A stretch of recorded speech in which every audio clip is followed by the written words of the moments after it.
Hello everyone, welcome to my channel. Today I'm going to show you how I make this delicious palm nut soup recipe. I made this with love and with some pork feet and mackerel. So if you are new here, you are welcome. This is Vicky in the kitchen. Please don't forget to subscribe to my channel and hit that notification bell as well. Now I have some palm fruit right here which I'm going to wash very well. There's sometimes sand and unwanted particles in there, so you want to wash it very well. I think I washed it about 3 or 4 times, and then I set it on the stove and poured some water in there. After pouring the water, I covered it and then turned on the fire under it. I'm going to let this boil until it's soft enough. I have some pork feet and hard chicken. I'm going to blend star anise, ginger, garlic, onion, grain of salim, and calabash nutmeg and add it to the protein. I'm also going to use 1 stock cube, some powdered pepper, and also some salt. This should be the saltiest part of the cooking process because it enhances the overall taste of the soup.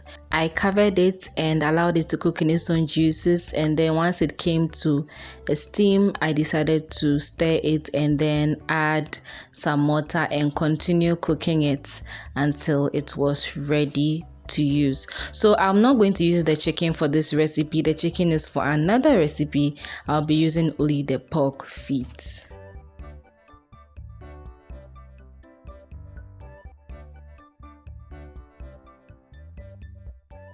And so we are back to check on our palm fruit, which has cooked nicely. You can just check if it's well cooked by picking one, and then you can see that it comes off easily. You know it's ready. So I'm going to take this to my countertop and continue the process. I have my earthenware here. I'm going to put some of the palm fruit in and then start mashing it with the tapoli. I don't know the English word for it, but I realized I was not okay on the countertop, so I moved to the floor. So this is how you do it, and I did it 4 times. I went for 4 rounds and I was done.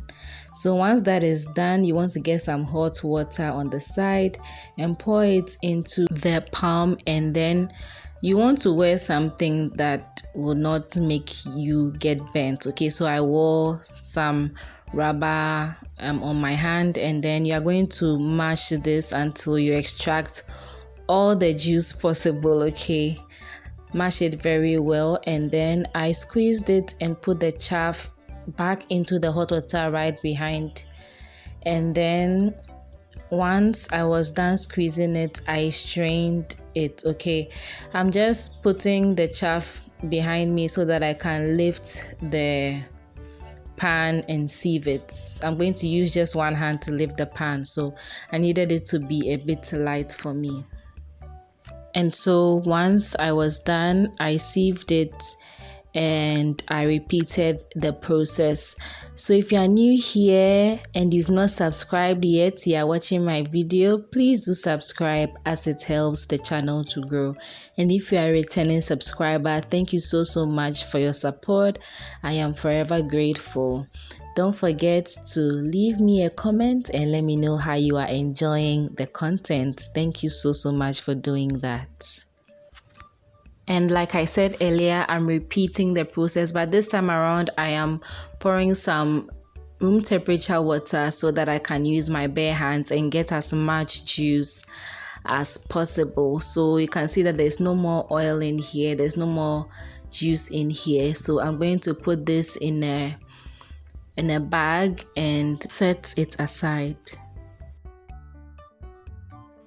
If you are watching up to this point and you've not subscribed still, my dear, please subscribe. Grow this family with me. Let us hit the notification bell so that we receive updates anytime I upload a new video.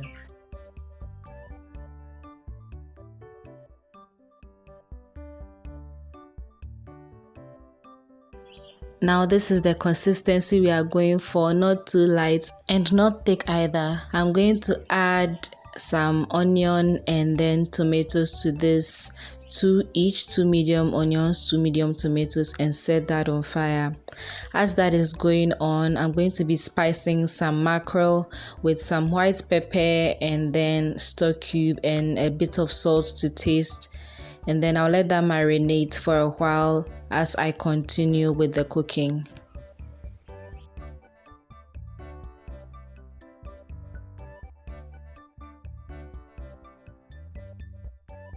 We are back to check on our palm. It's cooking very well, and then the tomato and onion has softened, so we are going to take that out and blend them. So I'm going to be blending them with the stock from the chicken and the pork feet that I was steaming earlier, as you can see right now. So once that is done blending, I'm going to pour it back into the soup, rinse out my blender as well.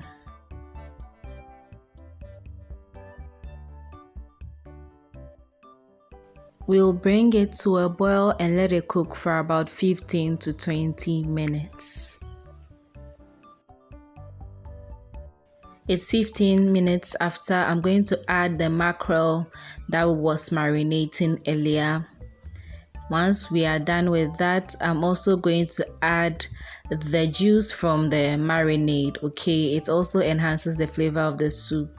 Give that a stir and let it be for about 5 to 10 minutes, and then add some grated ginger. Okay, you can also use blended ginger and powdered ginger as well.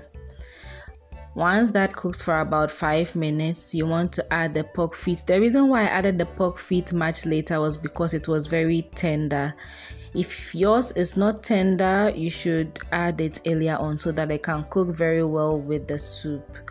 Once I added the pork feet, I let it cook for some time, and then I added 2 stock cubes and also some salt to taste. Make sure you leave it to cook for a while so that the flavors can infuse, and then go for the size of the pan so that we do not have anything go waste. Then add some habanero pepper so that if you want some pepper flavor in your soup, you just crush it and your soup is ready.